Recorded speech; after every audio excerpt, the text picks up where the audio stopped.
no próximo semestre com aula presencial, tá bom? Só pedi só esse semestre para eu ainda não ir para a faculdade, tá. Eu não recebi resposta, como eu falei para vocês, continuo não recebendo, não recebi até o momento, mas então, se eu não recebi é porque está permitido, né. Tá. Talvez não quisessem me responder diretamente, né. Mas aí quando Eu for vou usar essa agosto técnica então, hein. é? Não responder? É. Ai, ai. Mas aí bom, a professora Conceição disse assim: "Ó, se eles não responderam, continua do jeito que você está". E é o que eu estou fazendo, né. Mas é seria somente este mês de junho, né, que no próximo quem cala consente. Foi mais ou menos isso que a professora Conceição me falou, né. Porque eu disse: "Então, não chegou resposta, o que que eu faço?". Foi isso que eu perguntei. Mas aí, quando a gente retornar das férias, né, eu não recebi o calendário, vocês já receberam o calendário? A nossa próxima prova é na próxima terça? Não Ainda não receberam? sabemos. Não, então é porque o Está aqui, professor supostamente, professora. é porque o professor Lucas ainda não finalizou. Eu sei que não é fácil construir o calendário. Eu já fui Professor, coordenadora de ano, eu sei como é que é. Diga, não, o chefe. professor Levi, ele falou que ia respeitar, ia seguir o da N1, então se seguir o da N1, o A dia da nossa semana vai ser dia 15. Isso, isso. Então hoje a nossa última aula, né, nesse semestre, eu vou fechar falando relembrando vigilância epidemiológica. A gente viu eu posso até relembrar vigilância em saúde, né, que foi o que a gente viu. Eu tenho uma apresentação aqui do departamento, né, uma apresentação da CEMUSA, que eu vou estar trazendo para vocês, para a gente estar relembrando a vigilância em saúde e vigilância epidemiológica, que foi o que a gente já viu no caso 3 e o caso 4, correto? Aquilo que eu sei que eu já falei para vocês várias vezes, eu vou estar passando por cima na apresentação, tá? À medida que eu for apresentando, vocês podem perguntar. Eu não sei se eu vou conseguir estar enxergando todos vocês, mas vocês podem ligar o microfone e perguntar, tá bom? Tá? Vamos voltar àquelas apresentações antigas, tá? Que aí, antigas que eu falo, eu estar apresentando para vocês, né? Tá? Então, nós vamos fazer isso para fechar, é quase como um resumo do que a gente viu nesse bimestre, tá bom? Mas é uma apresentação que eu uso muito aqui na vigilância, tá? Na vigilância em saúde, ok? Então, qualquer coisa já sabem, liguem o microfone e falem, que agora eu vou colocar para apresentar, tá bom?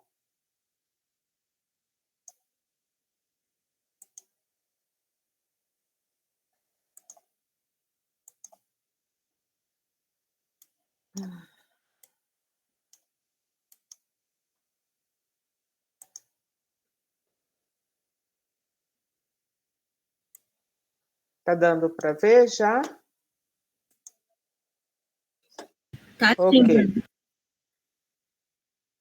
Eu não coloco, porque aí é que eu não enxergo ninguém, tá?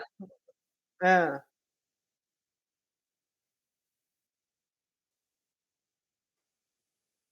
hum,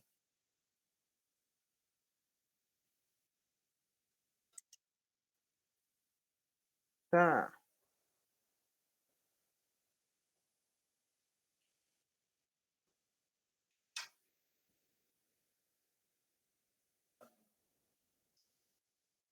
É. Ai, ai.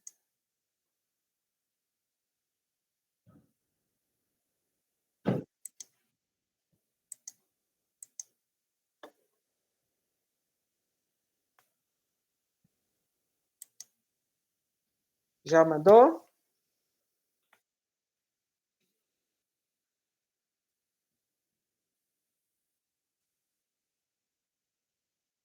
Sim. Tem os 3 pontos, mais opções, é isso?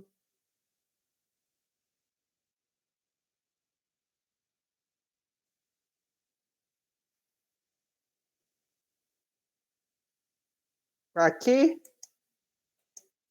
Deixa eu ver, expandir. Aí vai ser que no expandir vai ser essa tela cheia, né? Ah, tá. Porque a tela cheia vai. Eu não vou olhar mesmo, né? Assim, deixa eu ver se é esse. Não, não expandiu. Expandiu, não. Bom, meninos, nós vamos deixar assim. Não tem jeito. Vamos deixar assim. Modo.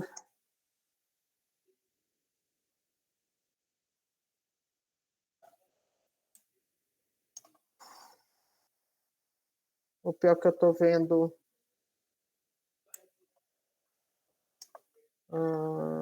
Do lado esquerdo, embaixo.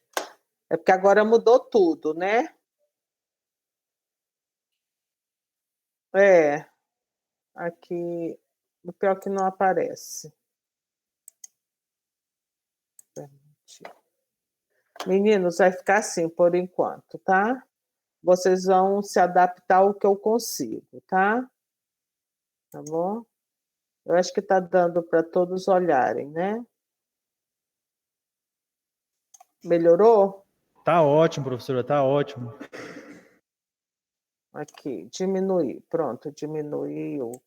Pronto. Eu acho que tá bom. É mais especificamente sobre o município de Porto Velho, né? Falando da vigilância em saúde do município, que eu já falei, eu acho que no primeiro dia, quando a gente começou a falar sobre a vigilância, tá? Eu já falei muitas coisas. Então, aqui são algumas das atribuições da vigilância, né? Claro, a gente tem o gerenciamento de todos os sistemas de informação. Outro dia, pediram para elencar os sistemas de informação da vigilância em saúde. Eu elenquei 19 que a gente utiliza, né? Que a gente tem gestão sobre ele. Aí vieram me falar, pois é, vocês utilizam 19, mas tem à disposição de vocês mais de 50 sistemas de informação. Então, existem sistemas de informação que a gente nem utiliza, né? Tá? Então, vamos lá. Os principais, eu já falei diversas vezes, nós temos Sinan, temos o SIM, o SINASC, esses são os principais. Sinan são os de agravo de doenças de notificação compulsória. O SIM são o de Sistema de Informação sobre Mortalidade.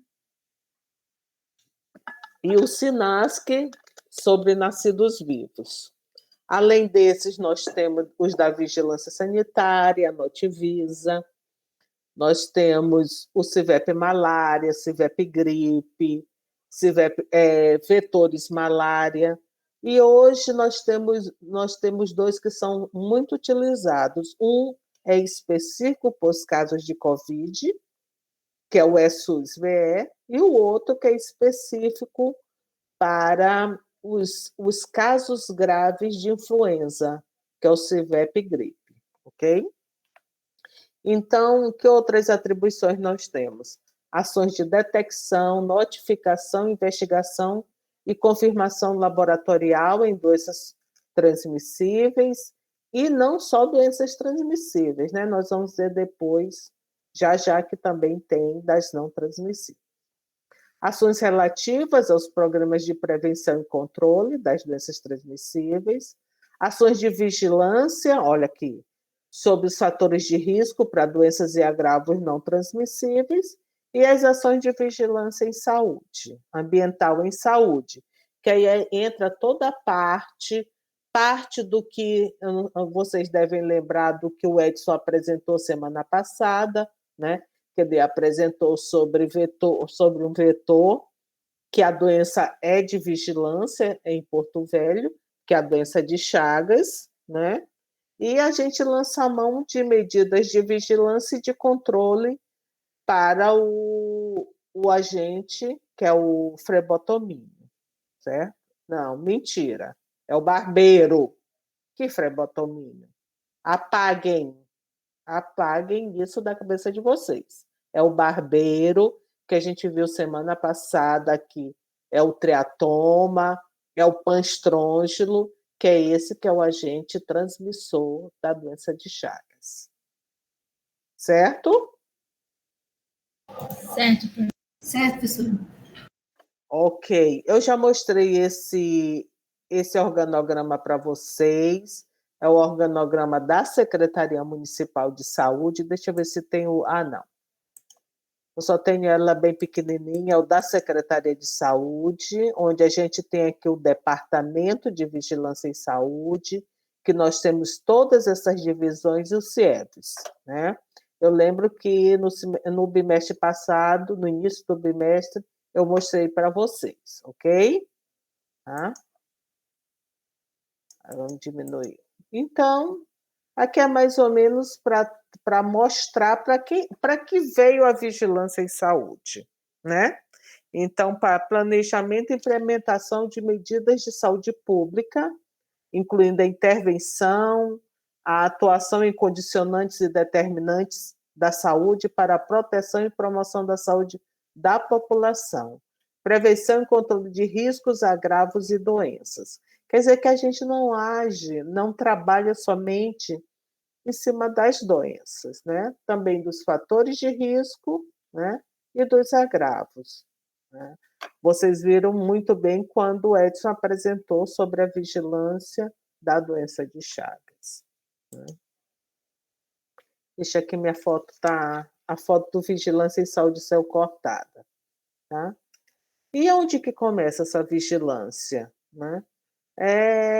A gente sabe que é um processo cíclico, sempre a partir de uma suspeita, da detecção ou a identificação de um doente, como a doença de notificação de interesse em saúde pública, né? Em qualquer serviço de saúde. Esse serviço pode até não ser um serviço de saúde, né? A gente pode até receber a notificação de uma associação de bairro, de uma escola, né? Não necessariamente de um serviço de saúde, ok? Claro que muitas das vezes a gente vai confirmar aquela notificação num serviço de saúde, tá? Mas ela não é exclusivo de um serviço de saúde. Não pensem que a notificação é somente por escrito. Ela pode ser por telefone, né? Pode ser no WhatsApp, pode ser por e-mail, né? Pode ser diretamente na ficha de notificação, tá? Ok? Então, tem várias formas de fazer a notificação de um agravo. Aqui são os principais, né? Os principais objetivos da vigilância em saúde. Conhecer a história natural de uma doença, isso a gente viu muito bem no primeiro ano com a professora Carminha e vimos no segundo ano com a professora Régia. Ninguém aqui vai dizer que não lembra, né? Do processo saúde-doença, da história natural de uma doença. Todos vocês lembram que tem a parte pré-patogênese e a parte patogênese, né? Como é que se dá? A gente viu até alguns exemplos da pessoa quando apresenta a doença, como é que ocorre a fase subclínica, a fase clínica, ok? Onde é que estão os níveis de prevenção primário, secundário, terciário. Também serve para avaliar o estado de saúde de uma população. Isso a vigilância em saúde faz muito. Vocês, nas pesquisas que vocês têm procurado pela internet, vocês têm encontrado muito documento da Vigilância em Saúde de Porto Velho, né? Onde a gente analisa a saúde da população de Porto Velho. Tarek e alunos, vocês que estão aí na finca, vocês podem aproveitar e ir lá na coordenação e pegar o nosso boletim número 7, parece, que eu deixei aí cópia para vocês, né? Aproveitem. Ali é uma forma da gente avaliar o estado de saúde da nossa população.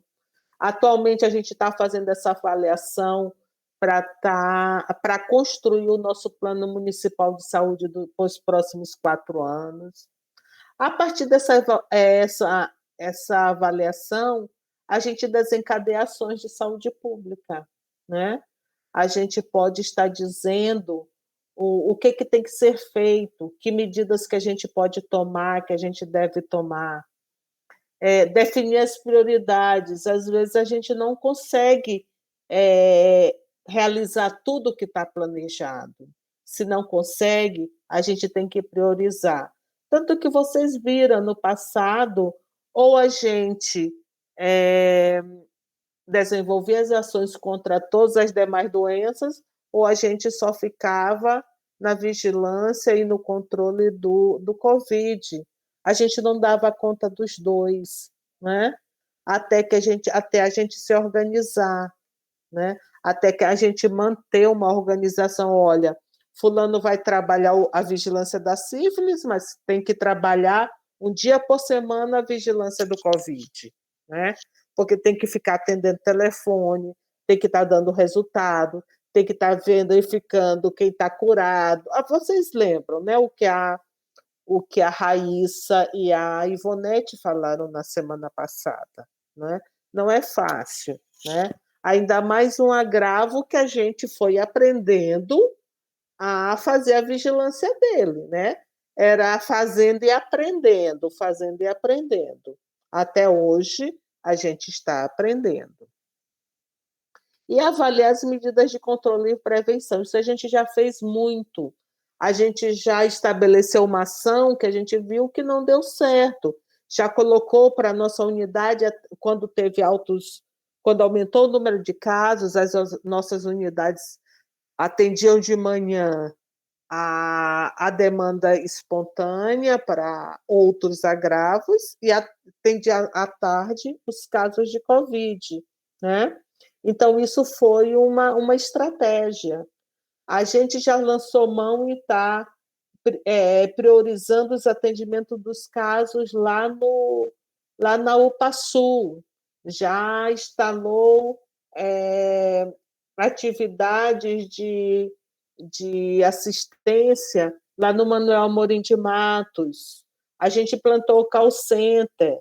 Então, são medidas que a gente estabeleceu, que uma hora a gente implementou, outra hora a gente reduziu, uma hora aumentou o número de casos no bairro, aí a gente abriu mais consultas naquele bairro, né? Então, assim, é uma avaliação rotineira, né? Alocar ou priorizar recursos. O Ministério, ele no início, ele mandou recursos para os municípios, né? Também conseguiu um recurso de outras fontes, porque o gasto foi imenso, principalmente com EPI. Vocês sabem que eu estou aqui sem minha máscara porque eu estou sozinha aqui na sala. Hoje é dia de sanitização, então eu já vim para cá, para essa salinha que é a nossa sala de reunião, que agora a gente não pode mais fazer reunião. Ela está mais como sala de estoque, porque a gente não pode fazer reunião aqui. E olha que é o prédio novo, né? Prédio novo, onde a gente tem uma sala nova que a gente não pode usar, né? Mas a minha máscara está aqui, a sanitização começa às 5 horas, qualquer pessoa, eu posso ainda sair lá fora e precisar da máscara. Então, vamos lá. Então, sanitização também é uma outra medida estabelecida. A gente estabeleceu os dias, os horários que tem que fazer sanitização, né? A gente que fez a solicitação para a contratação do serviço, a vigilância sanitária. A vigilância sanitária montou direitinho, a gente agregou dados, informações, número de casos, de óbitos, e pedimos para compra do serviço, que é a aplicação do produto aqui, não só aqui, em todas as unidades, né? E quando começarem as aulas nas escolas públicas municipais, também vai ter que fazer sanitização em todas as escolas, ok? Alguma pergunta? Nada? Ok. Temos a vigilância ambiental, né, onde estão 3 divisões. Essas 3 divisões, eu já falei para vocês, elas funcionam lá no onde era um lugar que eu queria que vocês conhecessem, mas vocês não vão conseguir, não vão ter a oportunidade de conhecer. É lá onde todo mundo chama de canil, mas não é canil, tá? Não é. Lá é a vigilância ambiental em saúde, lá funciona. A gente chama de unidade de vigilância em saúde, tá?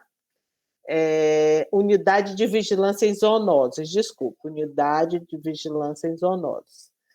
É lá do lado da Uniron, vocês sabem, na Madeira Mamoré. Tá? Lá funcionam 3 divisões. No próximo semestre, a gente vai trazer técnicos que trabalhem lá para falar sobre a divisão de zoonoses, a divisão de controle de vetores e a divisão de pesquisa entomológica. Eles vão estar aqui falando para vocês um pouquinho sobre cada uma dessas divisões, tá bom?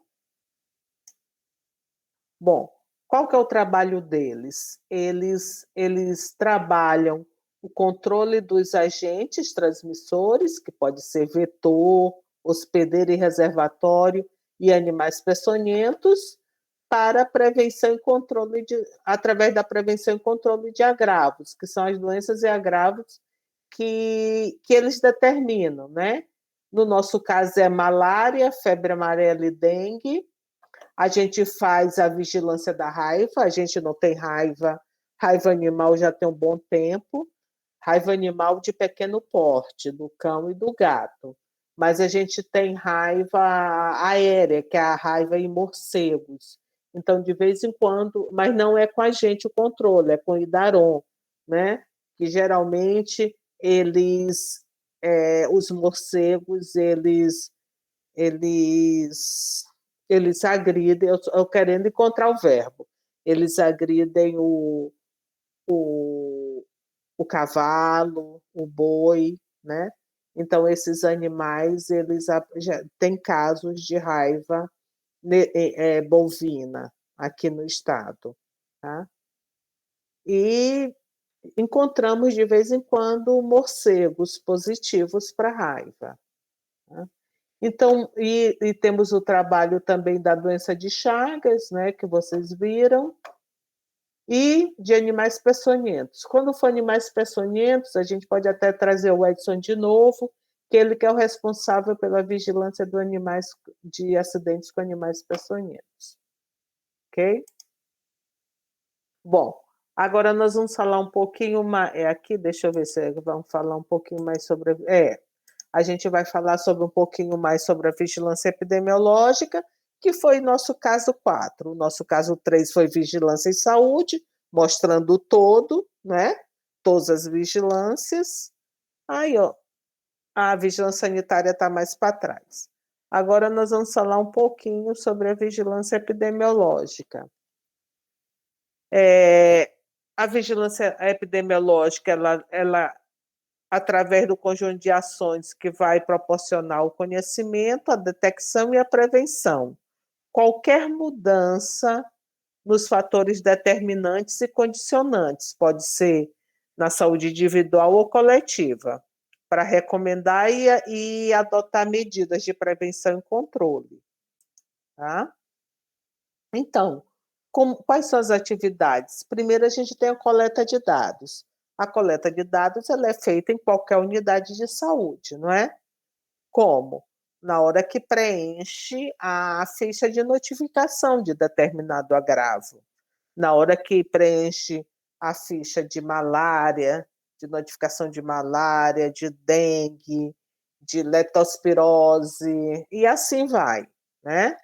É nesse momento que a gente está fazendo a coleta de dados. A coleta de dados ela é feita por qualquer profissional dentro da unidade, mas a gente tem muita dificuldade nessa coleta de dados, né? Muitos profissionais, eles se negam a preencher, tá? É muito difícil. Atualmente, a notificação do Covid, ele é um pouco mais fácil porque ele é online, né? Porque se fosse para fazer na ficha de notificação, também teríamos problema, não é? Se fosse para fazer no papel. Porque o profissional, ele diz que já tem tanta coisa para ele fazer na unidade que ele vê a notificação como um simples papel a mais para ser preenchido. Ele não enxerga a prioridade da notificação para o estabelecimento de políticas públicas de saúde. Tá? Como é que a gente ia estabelecer medidas de controle se a gente não souber onde está ocorrendo a transmissão da dengue, onde está ocorrendo a transmissão de malária, onde está tendo casos de Covid? Vocês têm que pensar que a gente só vai estar estabelecendo medidas se a gente souber da ocorrência da doença. Se a gente não souber o que está ocorrendo, quem está adoecendo, como é que a gente vai estabelecer? Então, isso é importante. Tá? Eu já falei anteriormente, vejam uma ficha de notificação, o que é necessário para o preenchimento dela. Verifiquem isso. Tá? Fique atento quando um paciente procura vocês com determinados sintomas. Vocês têm que saber que tipo de doença que ele tem, que naquele momento vocês estão fazendo o atendimento individual, mas alguns desses agravos vocês têm que pensar no coletivo. Você acha que... Eu vou falar um agravo que é muito importante no nosso estado, e se a gente não fizer a busca de casos no coletivo, ele vai continuar sendo transmitido, e só vai aumentar o número de casos. Por exemplo, a tuberculose. É uma doença que muita gente fala que é negligenciada, né? E a gente tem casos, e se a gente não fizer medidas de controle, os casos vão só aumentando. Que medidas que a gente pode estar fazendo? Se aparece um caso de tuberculose no consultório médico, numa unidade de saúde, tem que ser feito o exame em todos os contatos daquela pessoa. Tem que saber quem está transmitindo a tuberculose, né? Porque eu só vou conseguir interromper aquele ciclo de transmissão se eu conseguir fazer o tratamento de todos, entenderam? Se eu não conseguir tratar todos, e não é só tratar, curar, né? Curar todos, se eu não conseguir, vai continuar o ciclo de transmissão. Aí mais e mais pessoas vão adoecer, tá? Vocês entenderam? Eu só vou desligar aqui porque eu não comi meu lanche hoje, tá? E eu vou comer agora. Só vou desligar aqui enquanto eu como, depois eu ligo de novo. Tá bom, ok. Então continuando. No caso da dengue, né? Pensem a transmissão da dengue num local aqui de Porto Velho. Não precisa ser em toda a cidade, só no local. Se a gente não souber onde é o local correto da transmissão da dengue, a gente não vai conseguir mantê-la sob controle. A gente vai estar jogando tudo fora, recursos, a mão de obra, né? Vai que a gente utilize de algum larvicida ou de algum inseticida, né? Para estar controlando. Se a gente sabe que quem está com dengue, vamos dizer que o profissional disse na unidade que a pessoa mora no bairro tal, mas que ela pegou o possível local de transmissão da dengue, foi onde ele trabalha. Aí a gente, geralmente, no caso da dengue, a gente manda para o local onde ele mora. Por quê? Porque no lugar onde ele mora é o local que a gente acha que ele está mais susceptível a estar transmitindo para outras pessoas. É onde a gente pensa que tem mais mosquitos, entendeu? Né? É o local da residência. Aí a gente manda a equipe de controle para o local da residência. Aí como é que ele faz? Vamos dizer que eu tive dengue, eu moro no, vamos dizer, o bairro que eu morava. Moro no Conjunto Marechal Rondon, na minha casa. Aí o correto é o agente na minha casa para tentar me orientar que eu não devo deixar depósitos expostos. Essa é a parte educativa, é a parte de prevenção, que eu não posso deixar nada exposto que possa servir de criadouro. Por exemplo, caixa d'água aberto, cisterna aberta, vaso de planta com água, garrafa PET espalhada no quintal, casca de ovo, casca de coco, geladeira inservível, garrafas PET jogada, entenderam? Essa é a parte preventiva.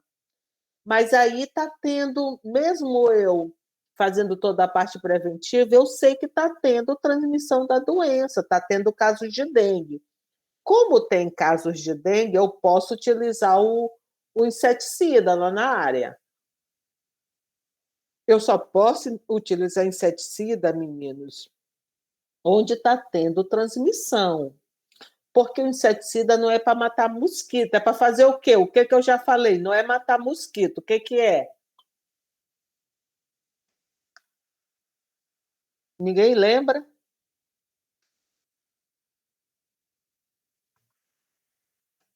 Não?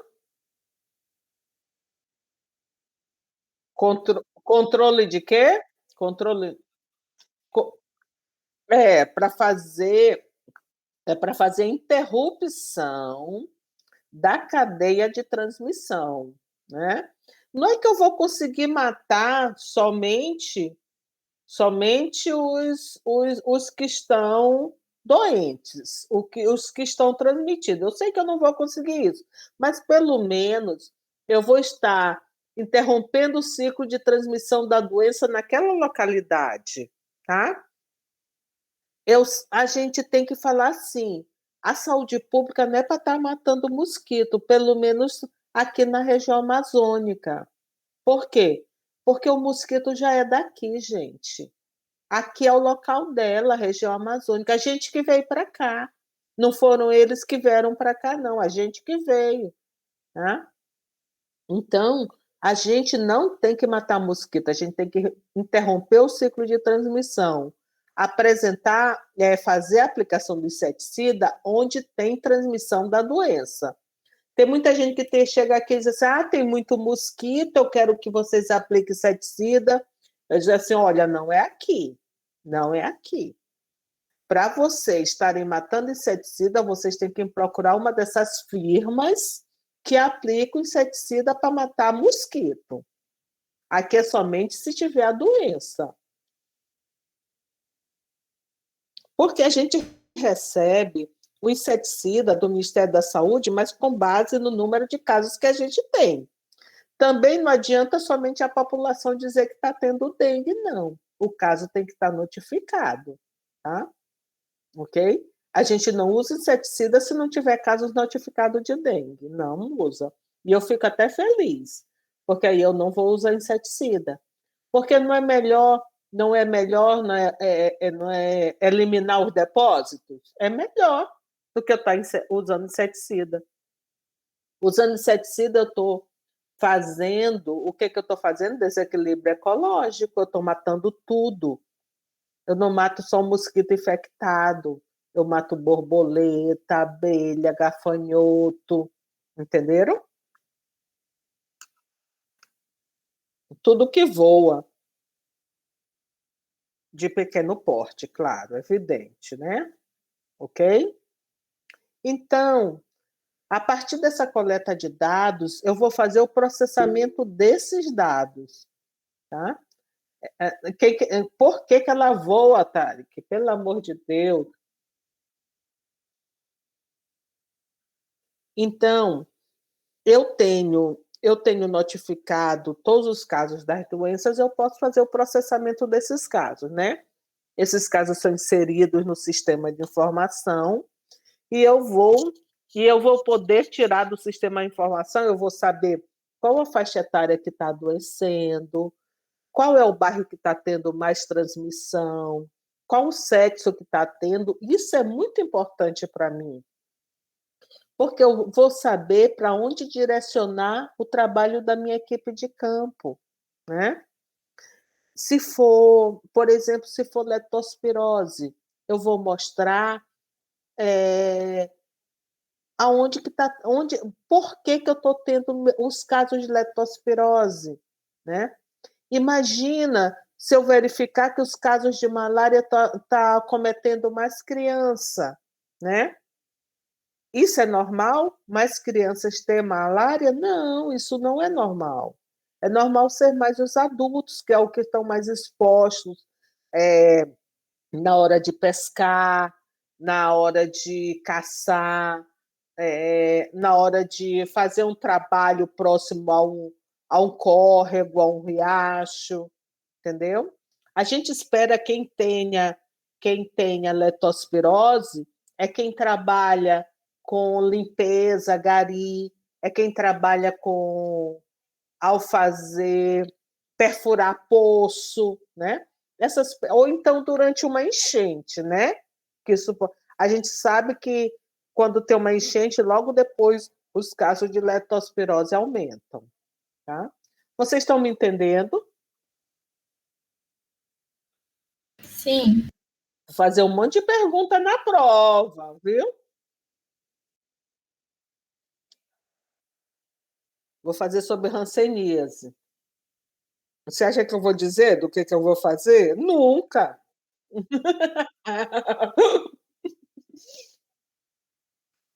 E outra, vocês já estão vendo epidemiologia já tem quanto tempo?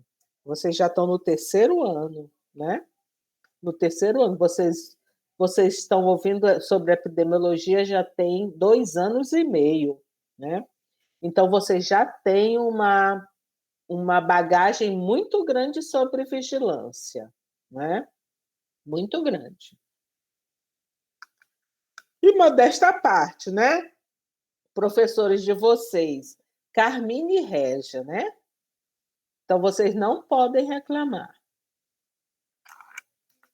Bom, então vamos lá.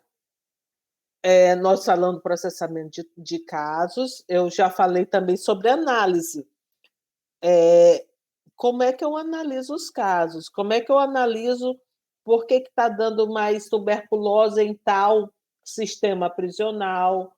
Por que está dando hanseníase em tal local? Tá? Então, tudo isso eu analiso. Ok?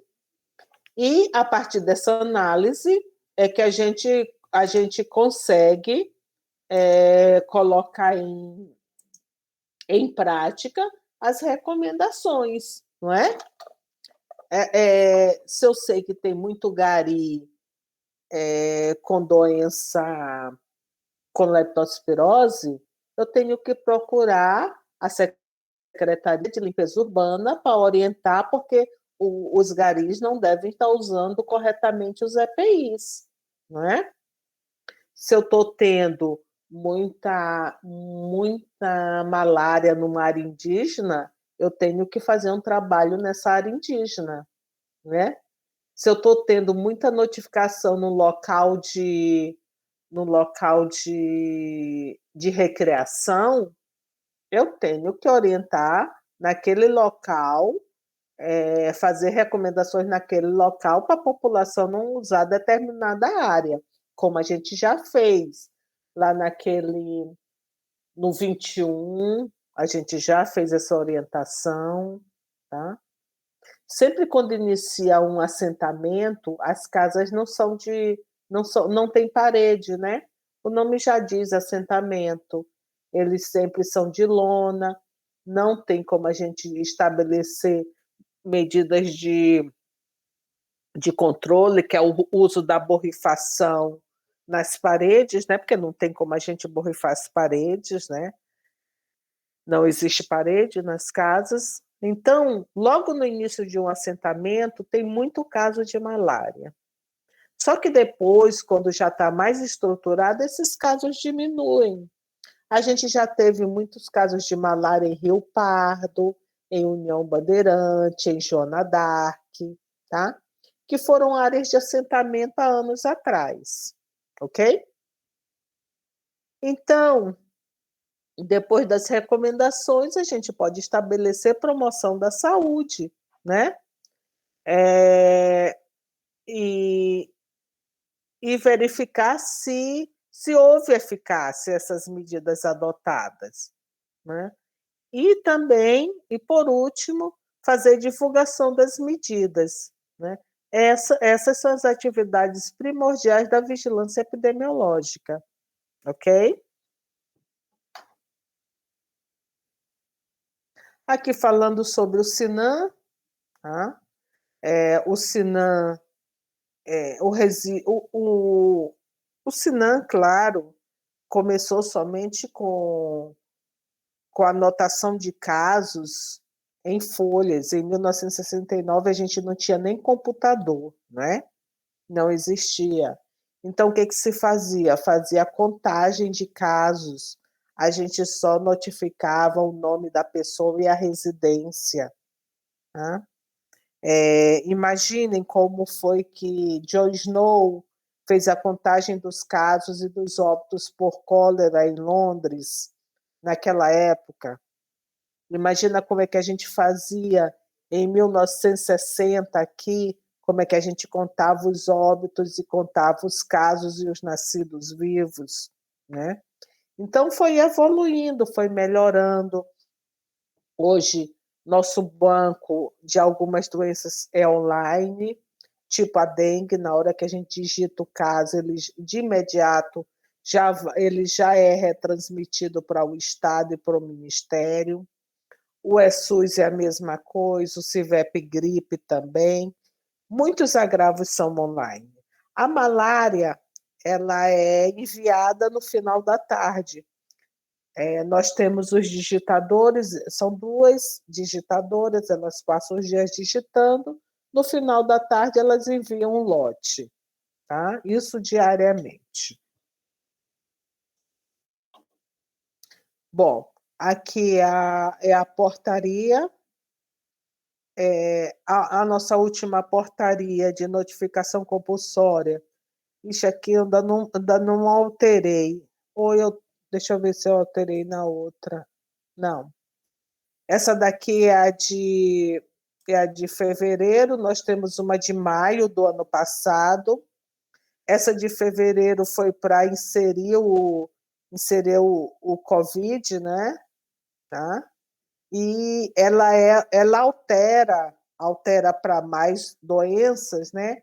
Altera a última, que foi de 2017. E nós tivemos uma de maio, onde foi acrescentado a de... Deixa eu ver, foi acrescentado doenças de Chagas crônica. Antes, somente a aguda era de notificação, agora a crônica, a doença de Chagas crônica, também é de notificação compulsória, tá? Ah, tá aqui. Mas só que não foi essa de fevereiro. Tá aqui, tá escrito, inclui a doença de Chagas crônica. Foi a de maio, não foi a de fevereiro, tá bom? Tem um erro aí. Eu vou arrumar, tá? Todos já sabem de qual salteado que nós temos critério para que um agravo ou doença ele passa a ser de notificação compulsória, né? Esses são os critérios. Além desses critérios, nós também temos o compromisso internacional, tá?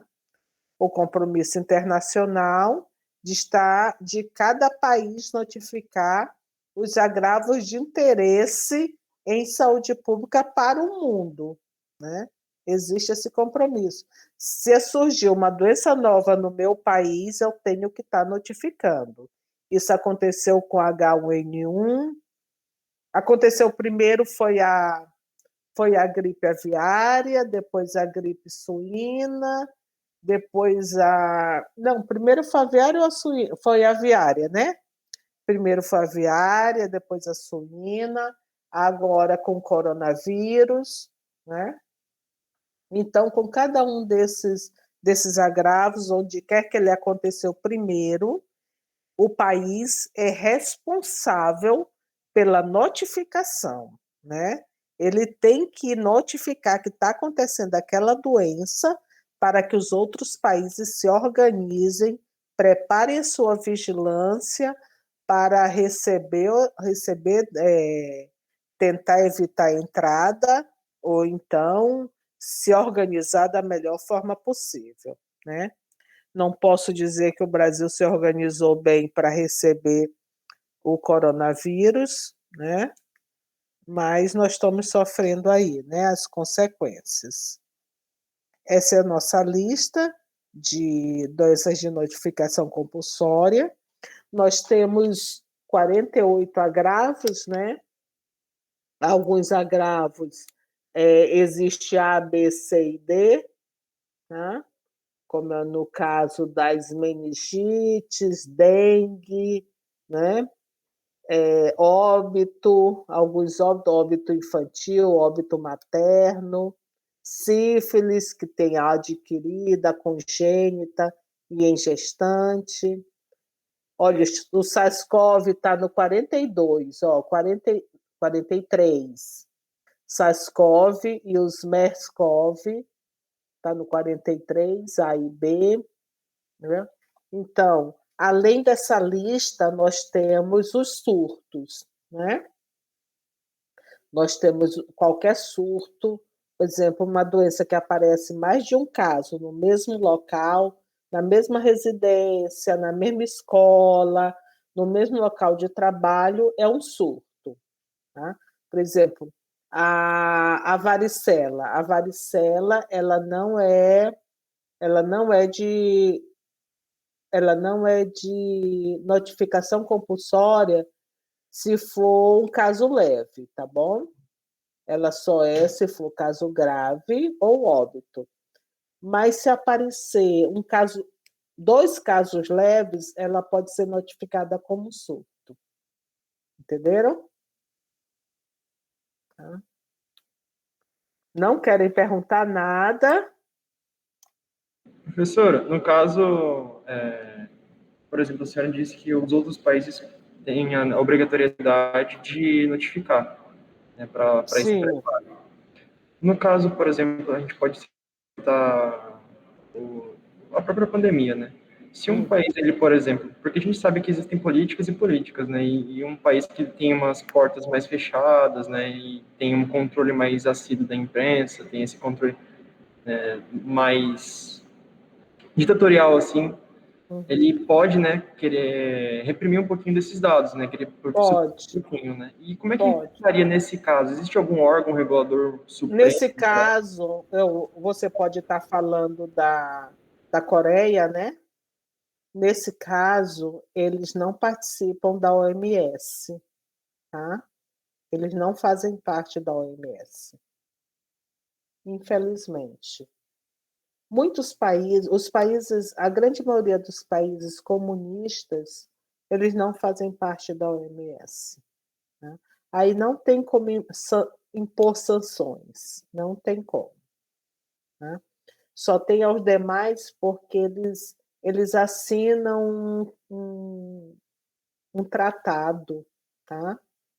Eles têm um pacto que os países têm que assumir aquilo. Eu não sei se você sabe, mas os países que são filiados à OMS, os países ricos, eles assinam um contrato dizendo que eles têm que ajudar os países subdesenvolvidos. E agora vocês devem estar ouvindo falar sobre a vacina que vai ser distribuída aos países que não têm condições de comprar vacina. Infelizmente, o Brasil vai ser um deles, né? Que vai receber. Brasil que sempre foi como se diz, referência, obrigada. Referência em vacinação, né? Referência em vacina, vai estar recebendo doação de vacinas. Infelizmente. Tá? Como? Muito, muito, muito.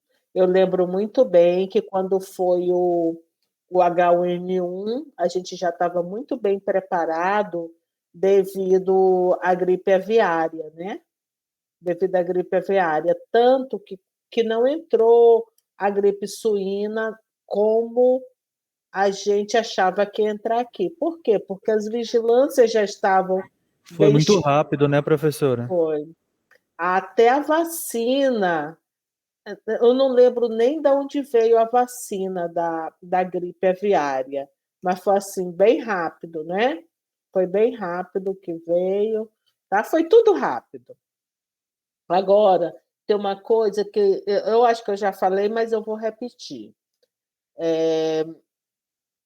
A gripe, a H1N1, ela é mais letal, mas a transmissão não é tão facilitada como a Covid, tá?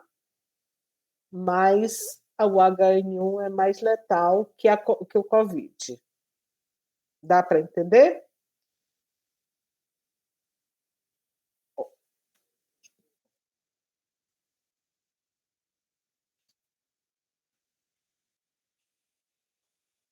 Morrer, morrer mesmo, morrer mesmo. Uhum. É bem maior no H1N1. No H1N1, o risco de morrer é maior entre os doentes, né?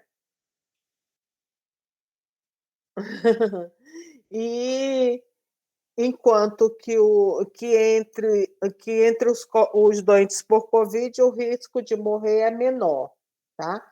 Vamos dizer, aqui em Porto Velho é um dos municípios, também já falamos, que apresenta a maior taxa de letalidade, né? Para cá, nós temos uma taxa de letalidade de 3%. Quer dizer, a cada 100 pessoas que adoecem por Covid, 3 vão a óbito, né? Enquanto que vamos só dar assim, eu não lembro agora quanto é a taxa do H1N1, mas o Covid no Brasil, Covid, a cada 100, 2 vai a óbito. Porto Velho está sendo 3. A cada 100, 3 vai a óbito. H1N1, se Covid é 3, H1N1 deve ser 4 ou 5, entendeu? Para cada 100 que adoece, 5 vai a óbito. Por isso que a letalidade é maior. Mas a transmissão é mais baixa. Tanto que na época da H1N1 a gente não precisou usar máscara aqui, né? Porque a transmissão era muito baixa. Não era porque meu colega de trabalho ficava gripado que eu também ficava. Tá? E o Covid não, a transmissão é altíssima. É muito fácil se adquirir a doença. Agora, entenderam a comparação? A Covid é de fácil transmissão comparada com H1N1, mas a taxa de letalidade é maior entre os que adoecem por H1N1. Certo? Quem não entendeu, avisa que eu repito. Né? Todos entenderam? Então vamos lá. Sim, professora. Eu achei aqui, professora, a taxa de mortalidade comparando. A H1N1, a letalidade dele é de 23,25%. Viu? Olha, enorme, né? Altíssimo. Se aqui de Porto Velho, de Covid, é o mais alto, né? Entre as capitais brasileiras é 3, imagina de 23 entre H1N1. Quer dizer, para cada 100 pessoas que adoecem, 23 vão a óbito. Certo? Super alta. Né? Obrigada, Sharon. Então, vamos lá. Aqui tem algumas fontes, né? Onde a gente pode estar conseguindo dados para a vigilância. Né? Nem sempre a fonte é a notificação que nossos profissionais fazem nas unidades de saúde, ao preencher a notificação de uma doença ou agravo. Nós também temos como fonte exames laboratoriais. O que a gente mais quer é que todo laboratório notifique. Nós temos muita resistência, né? Nós temos um que notifica muito bem aqui em Porto Velho, mas nós temos outros que assim é uma briga para notificar, tá? Nós temos como fonte os nossos registros vitais, né? Que os registros que a gente tem de nascimento, de morte, né? Eu posso estar afirmando, e eu acho que eu estou afirmando correto, todo mundo que vai a óbito no mundo tem um registro, e todo mundo que nasce também tem um registro, né? Nós já passamos do tempo em que a gente tinha cemitérios clandestinos, né? E que as pessoas que nasciam demoravam anos para ser registrados. Isso não existe mais, não é? Pode demorar uma semana para ser registrado, mas não demora mais como anteriormente. Hoje até cartório tem nas maternidades, né? Tem o caso da vigilância sentinela, onde são serviços implantados para que a gente consiga detectar casos de doenças. Um exemplo que a gente tem muito bem feito, mas que agora não funciona devido à pandemia. O Ana Adelaide e o Cosme Damião, eles são serviços sentinela para influenza. De que forma? Antes, até 2019, era coletado toda quarta-feira 5 amostras de síndromes gripais nessas 2 unidades. E aí, essas 5 amostras iam para exame no LACEN para identificar o tipo de vírus. E assim a gente conseguia saber qual que é o vírus que estava circulando. É a partir dessas unidades sentinela que a gente consegue estabelecer as vacinas que são aplicadas no ano. Tá? Se for identificado um tipo de vírus, é aquele vírus que a gente vai tomar naquele ano. Ok? Tem os registros médicos e hospitalares. Muitas vezes falam que teve algum surto num determinado restaurante. Sim, mas nós não recebemos nada. Ah, mas eu sei que uma pessoa, um vizinho de alguém, foi atendido em tal hospital. Então, a gente solicita os registros médicos daquele hospital para a gente confirmar a ocorrência desses casos que foram atendidos nesse hospital. Tá? Existem muitos hospitais que não querem liberar os registros. Aí, aqui na vigilância, a gente tem 2 médicos que trabalham com a gente, Então, se algum hospital nega, esse médico vai lá e pega, né? Porque ele tem que ter acesso, então ele vai até o hospital para conseguir ter acesso nesses registros. Tá? Nós temos os estudos epidemiológicos, que são os inquéritos populacionais. Nós temos vários inquéritos, possivelmente vocês já participaram de algum inquérito, né? Nós temos um que ocorre todo ano, que é o Vigitel, né?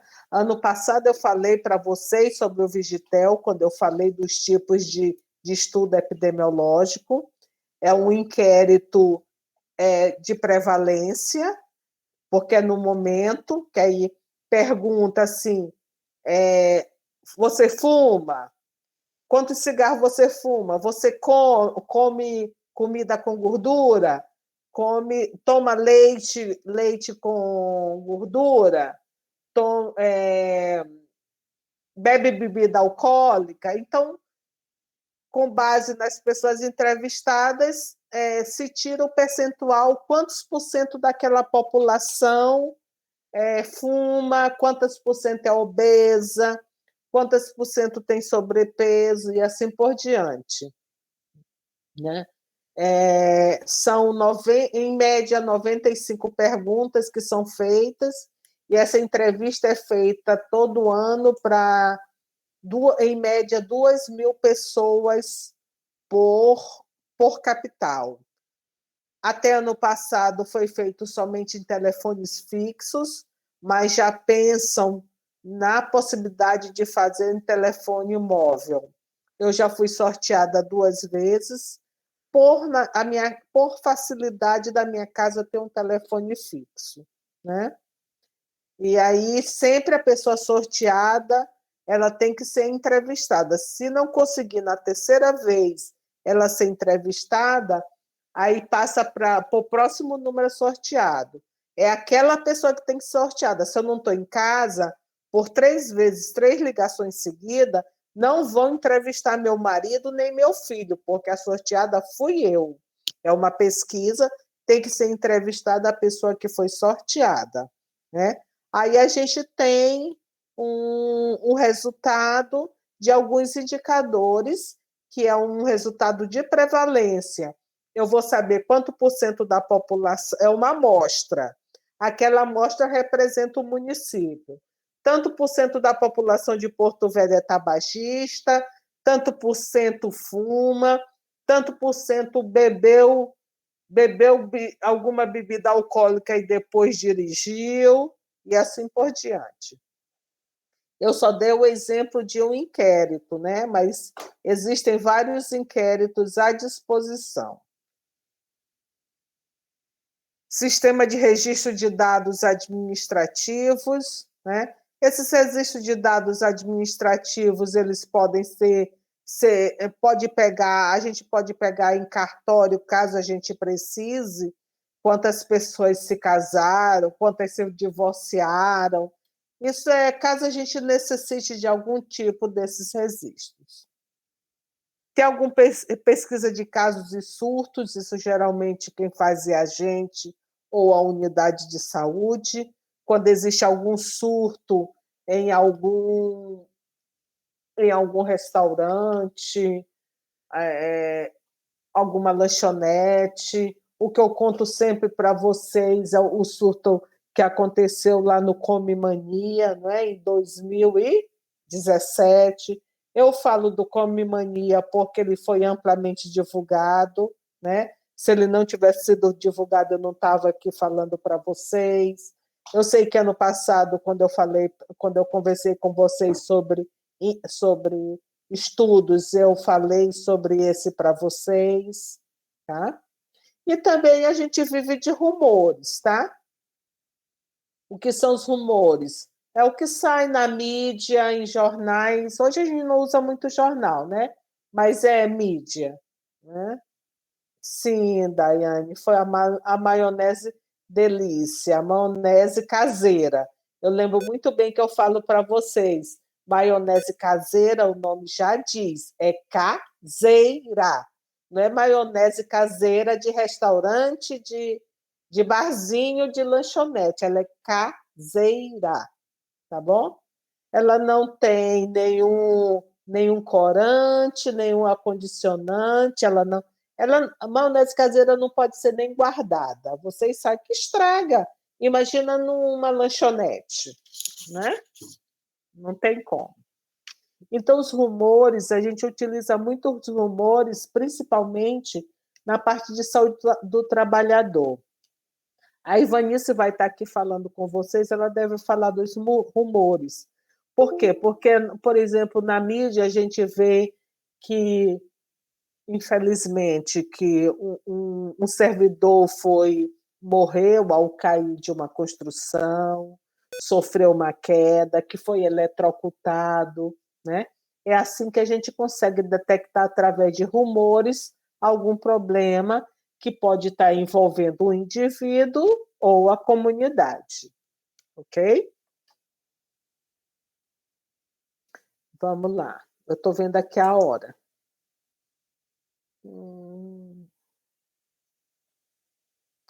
Aqui eu já falei tudo isso para vocês. Eu acho que eu não tenho mais nada a falar, de tanto que eu já falei para vocês sobre vigilância epidemiológica, né? Estabelecer ou confirmar diagnóstico, identificar a fonte de infecção e o modo de transmissão, identificar os grupos expostos ao risco, verificar os fatores de risco, determinar as principais características epidemiológicas. Pronto, aí passa para a sanitária. A sanitária eu vou estar apresentando para vocês quando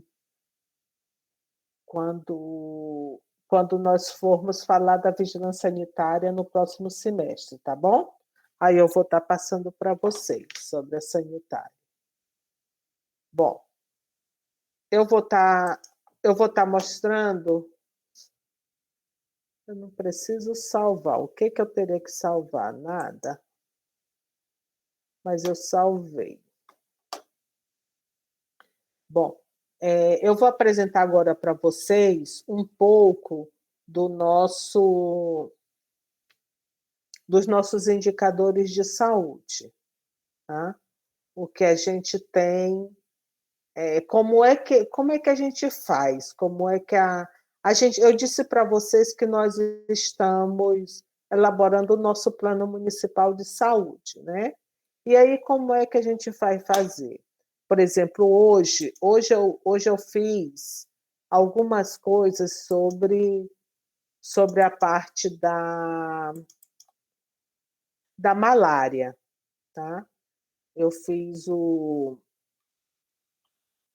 a curva de casos da malária para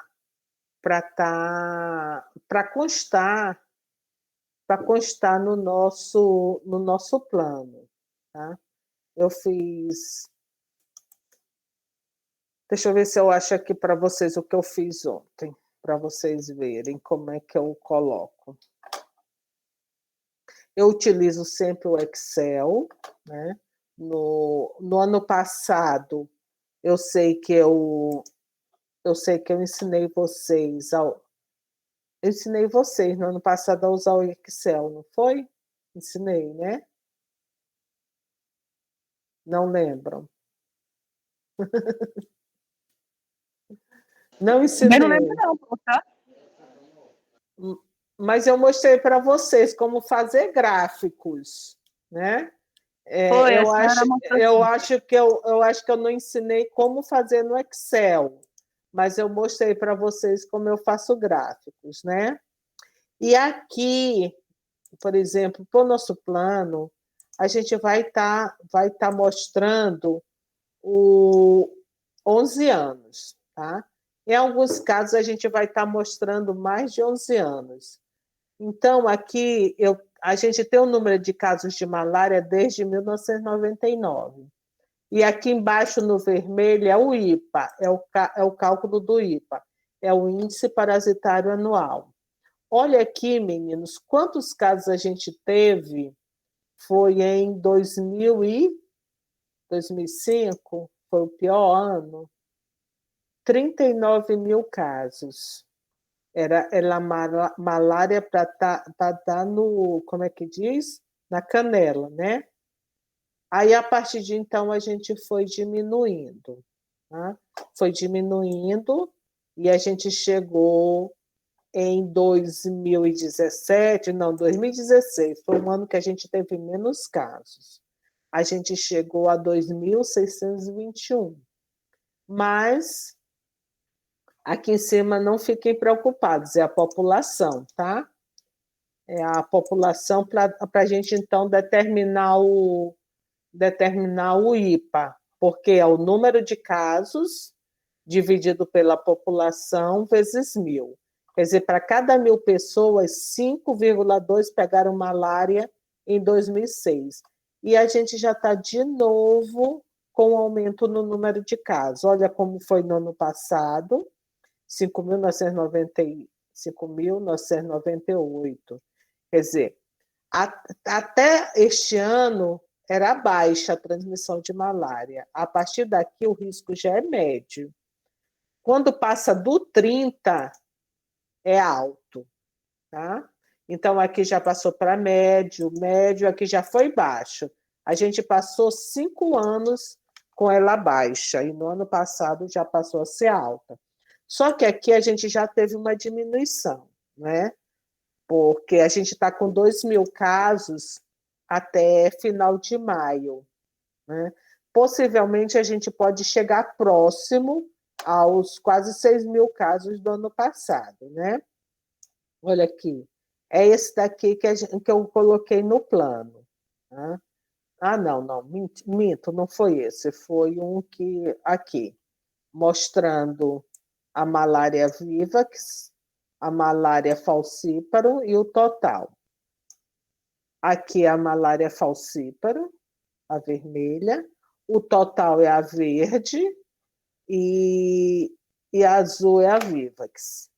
Então, a gente saiu de 2010 com 23.000 casos, em 2020 a gente fechou com quase 6.000 casos.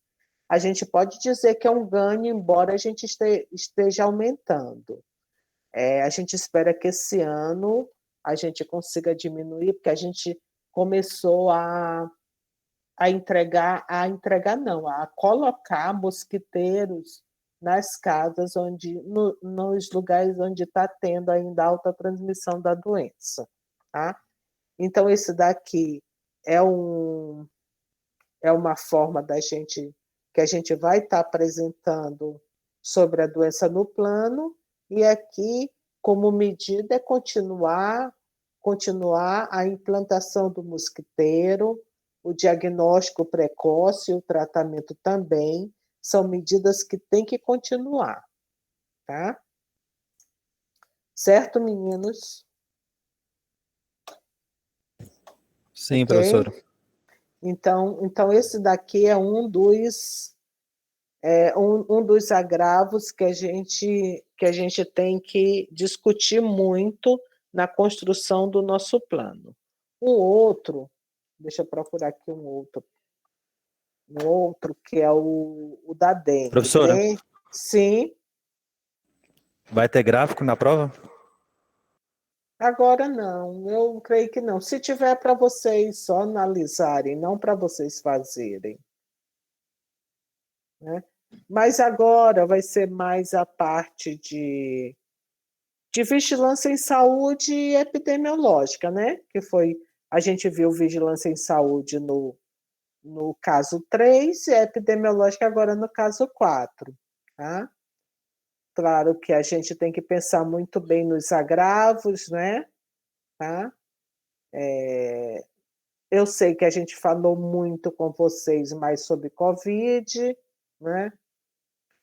Sobre, como sempre, eu como entomóloga, eu falo muito para vocês sobre dengue e malária, não tem jeito, né? Já está no sangue. Né? E os outros agravos vocês tiram de letra, não é possível, gente. Sempre falo para vocês, quando vocês lerem na prova o nome do agravo, não pensem que não sabem nada. vocês primeiro têm que ver quem é o agente. Tuberculose, quem é o agente, como é a transmissão, quem pode estar pegando tuberculose, como é a transmissão, o que a atenção básica pode fazer para controlar os casos de tuberculose, o que a vigilância pode fazer, tá? Sempre a gente tem que pensar assim, nada pensando que a gente, não sei nada sobre esse agravo. Eu não tenho como falar para vocês de 48 agravos. Não tem. Tá?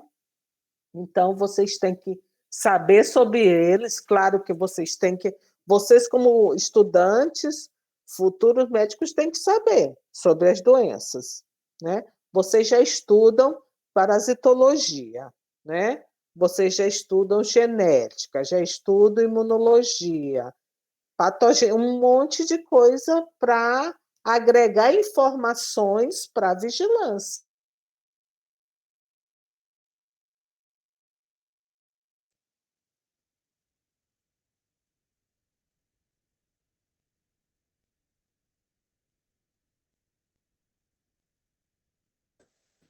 Professora? Professora?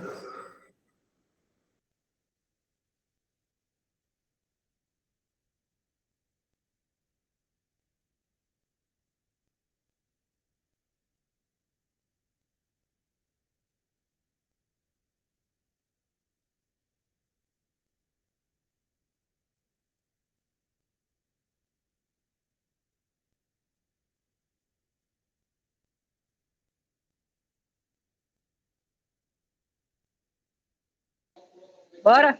Continua, ô Eduardo?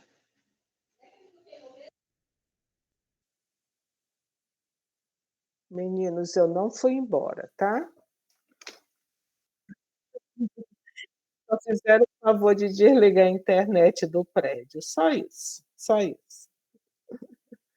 Ai, ai. Acontece, prof. Só para dar história para gente contar. Nossa, era assim as aulas EAD. Tá bom, tá certo. Tá bom. Mas estou aqui. Sim, eu estava falando das doenças, né? Vocês têm que pensar nelas, tudo que vocês sabem, não só o que vocês sabem de vigilância. Pensar o que esse agravo, que problema que ele traz para a saúde pública.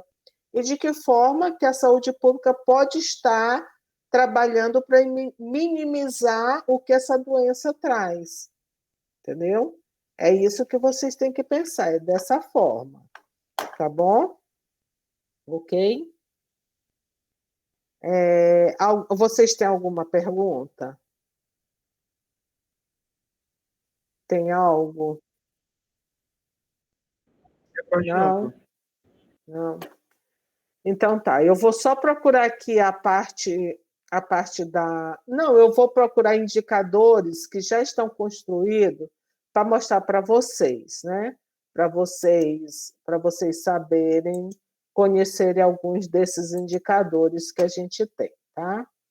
Deixa eu abrir a apresentação só para vocês. Está fácil, não está difícil.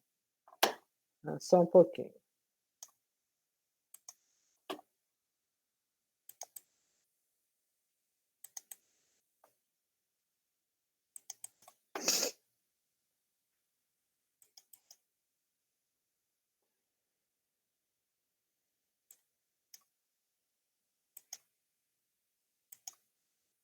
Aqui.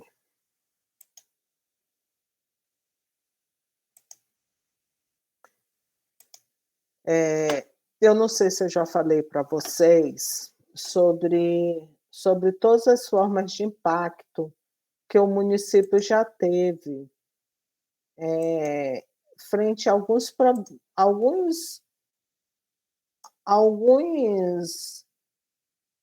algumas construções, né, daqui. Deixa eu colocar essa grande aqui para vocês olharem para ficar melhor. A gente já teve vários impactos aqui no município, desde a construção da estrada de ferro, né? E esses impactos, eles são socioeconômico, sanitário e ambiental. Tá? Então, desde a construção que a gente ouve falar sobre esses impactos. Naquela época, o tanto de mortes que a gente teve aqui por malária, por acidentes com animais peçonhentos, cólera naquela época, né? Febre amarela. E depois foi a construção da BR-364, em 1960. Já em 58 e 80, nós tivemos a atividade garimpeira. A atividade garimpeira existe até hoje em alguns lugares no Rio Madeira, né? Foi a atividade garimpeira tanto de cassiterita quanto de ouro. O desmatamento, onde tem os projetos de colonização, isso a gente tem até hoje. Eu citei até para vocês o assentamento de Joana d'Arc, Rio Pardo, e Joana d'Arc, Rio Pardo e União Bandeirante. Eu conheço esses porque estão desde quando nós chegamos aqui, quando eu cheguei, que eu cheguei em 1980, e logo depois já começou de União Bandeirante, depois Rio Pardo e Joana d'Arc. Nós tivemos também depois a usina, a construção das 2 usinas, né, que já foi em 2008, a de Santo Antônio e Giral, e nós tivemos também a enchente do Rio Madeira. A primeira enchente em 1997 e a pior delas que foi de 2014. Né? Aqui está mostrando um local, que local é esse, meu Deus? São Carlos. E esse outro é a BR-364. Logo lá atrás é o distrito de Jaci-Paraná.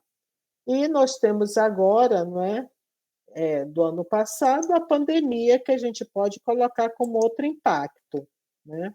Para a nossa cidade. Não só nossa cidade, mas também para o nosso estado e nosso país. Né? Aqui a gente pode perceber qual a principal causa de óbito.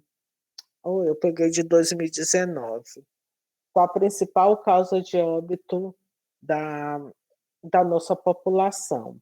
Até 2019, a principal causa de óbito são as doenças do aparelho circulatório, seguida das neoplasias e depois das causas externas. A gente já sabe que no ano passado houve uma mudança, né, por causa da Covid.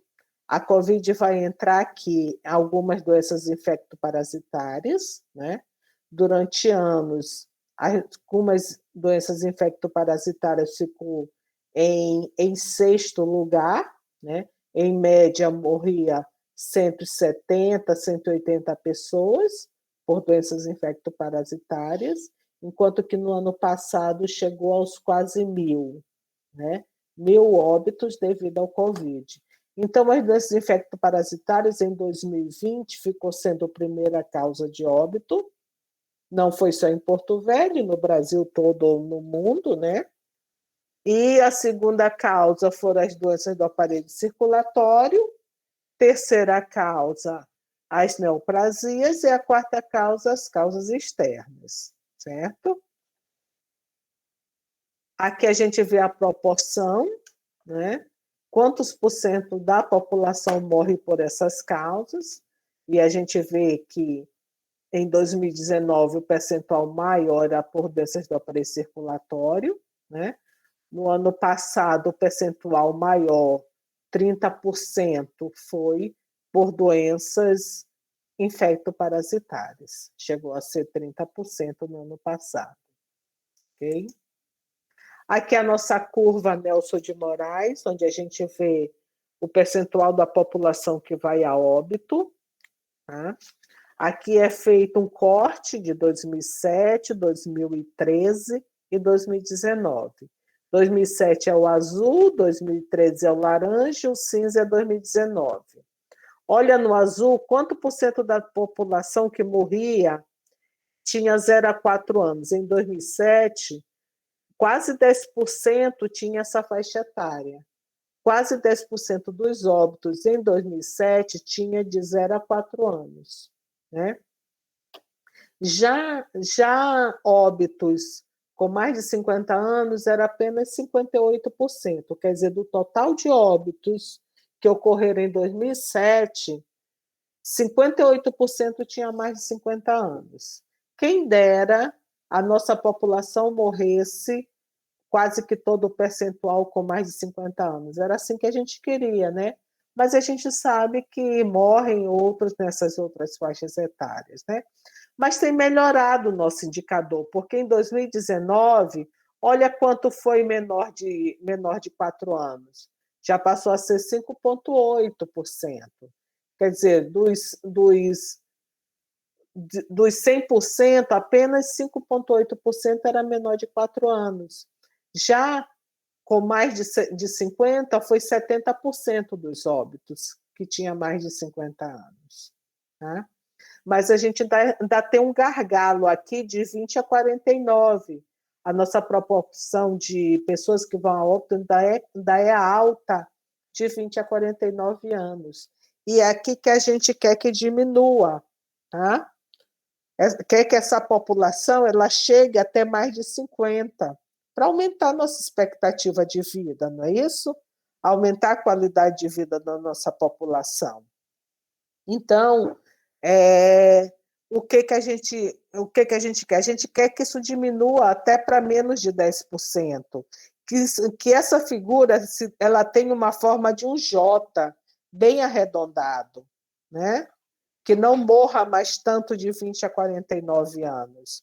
Vocês sabem de que morre população de 20 a 49 anos? Morre muito por causas externas, não é só acidente de trânsito, tá? Que é também homicídios, afogamento, tá? E tem também as pessoas nessa faixa etária que já morrem de doenças do aparelho circulatório, né? Tá? Então, vamos lá. Aqui é o percentual da população por sexo que vai a óbito. Né? Então, morrem mais homens. Do total de pessoas que morrem, em média, mais de 50, 59, mais de 59% são homens. Né? Então, todo ano se morrem 2.000 pessoas. Dessas 2.000 pessoas, 1.400 são homens, está certo minha conta? 1.300, né? Mais ou menos são homens. Vamos dizer 1.000. Para cada 1.000, 590 são homens e 400 são... quase mais de 400 são mulheres. Tá? Então, claro, morrem muito mais homens do que mulheres em nosso município. Tá? Deixa eu ver o que é mais aqui. Aqui as principais causas de óbito por faixa etária. Claro, de 1 a 14 anos são doenças originadas no perinatal, a primeira causa. Aqui é por ano. Esse é de 2015, a primeira parte da coluna, e a segunda parte é 2019. Né? De 15 a 29 anos são causas externas. 15 a 29 anos são as causas externas. Pode ser acidente de trânsito, pode ser homicídio nessa faixa. Né? Agora, já de 30 a 69 são neoplasias, dos tumores. E mais de 70 são as doenças do aparelho circulatório. Tá? Ok? Vou ver o que mais que eu posso mostrar para vocês. Ok. O que mudou de 2015 a 2019? A doença do aparelho circulatório deixou de ser a segunda causa de óbito e passou a ser a primeira em 2019. 2020, a gente já sabe que são as doenças infectoparasitárias. Ela saiu do 6º lugar e foi para o 1º lugar em 2020. Ok?